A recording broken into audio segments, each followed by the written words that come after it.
Hey, c'est aussi l'été sur Boulevard BD.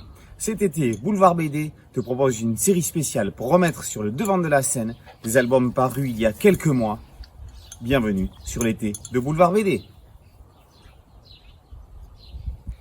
Bienvenue sur Boulevard BD. Aujourd'hui, le tambour de la Moscova. Vincent Bosse revient sur sa jeunesse. Nous sommes à Borodino en 1860. Dans sa datcha, il reçoit un invité. Il fait bouillir de l'eau dans un samovar pour offrir le thé à son hôte.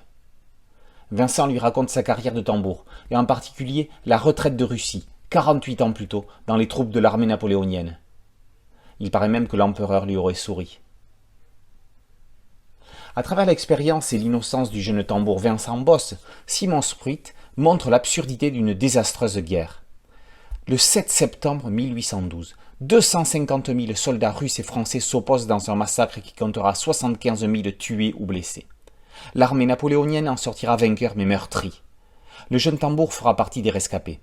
Avec eux, il entrera dans Moscou que les soviétiques mettent en flammes afin que leur ville sainte ne tombe pas sous le joug de l'aigle. Observateur désillusionné, acteur en marche d'une boucherie humaine, Vincent Bosse avance comme un jouet dont le mécanisme ne s'arrêtera que quand il faudra le remonter. En 2018, Stéphane Perger et Kid Toussaint publiaient Brûler Moscou, dans la collection signée également au Lombard. Cet album apporte un éclairage supplémentaire à l'incendie de la ville dont il est question ici. Simon Spruit n'est pas un simple auteur de BD, c'est un peintre de planches dont certaines cases valent des tableaux de maître. Dans un style entre Bruegel l'Ancien et Fernand Léger. Pour Vincent Bosse, et uniquement pour lui, il choisit un visage blanc, ce qui permet non seulement de le reconnaître d'une époque à l'autre, entre jeune homme et vieillard, mais aussi de prouver son innocence.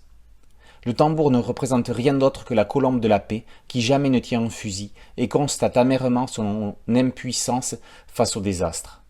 Indéniablement, il préférerait se faire massacrer plutôt que de tenir une arme.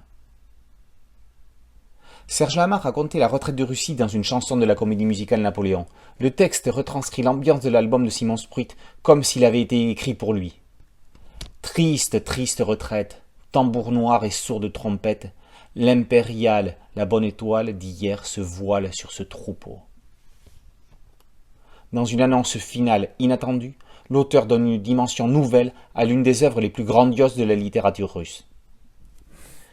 Après la fausse biographie du peintre Bouvaert dans L'élégie pour un âne, paru chez Casterman fin 2019, Simon Spruit signe avec le tambour de la Moscova un deuxième coup de maître tant graphique que scénaristique.